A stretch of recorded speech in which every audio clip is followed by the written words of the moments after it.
মুশফিকুর রহিমের মিরপুর টেস্টে ইতিমধ্যে বাংলাদেশ দল খুব ভালো অবস্থানে চলে গেছে। কারণ দ্বিতীয় দিন শেষে বাংলাদেশ দল ৩৭৮ রানের বিশাল লিড নিয়ে এগিয়ে রয়েছে এখন পর্যন্ত।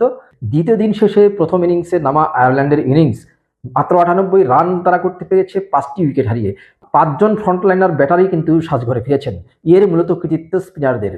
বিশেষ করে গত টেস্টে অভিষেক হওয়া বাঁহাতি স্পিনার হাসান মুরাদ দুর্দান্ত বোলিং করেছেন। ১০ ওভার বোলিং করে ৩টি মেডেন দিয়ে ১০ রান দিয়ে ২টি উইকেট তুলে নিয়েছেন তিনি।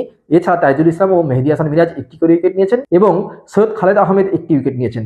যদিও আরেক পেসার এবাদত হোসেন চৌধুরী সৈয়দ খালেদের চেয়ে অনেক বেশি ভালো বোলিং করেছেন, এরপরেও তিনি কোনো উইকেটের দেখা পাননি। এখন মিরপুর টেস্টের দ্বিতীয় দিন শেষে যে অবস্থা, তাতে করে মনে হচ্ছে বাংলাদেশ দল যে ৪৭৬ রান করেছে, তাতে করে আয়ারল্যান্ডকে ফলো অনে ফেলার জন্য এই রানটি যথেষ্ট হবে এবং শেষ পর্যন্ত হয়তোবা বাংলাদেশ দল বলা যায় না ইনিংস ব্যবধানেও জিততে পারে। কারণ মিরপুরের উইকেট বলে কথা।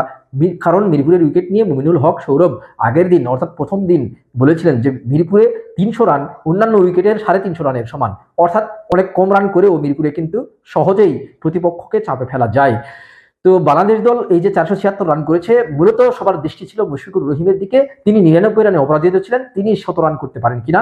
তিনি কিন্তু ১৭ রান করেছেন, তবে ১৭ রান করার পরে তিনি বেশি দূর যেতে পারেননি।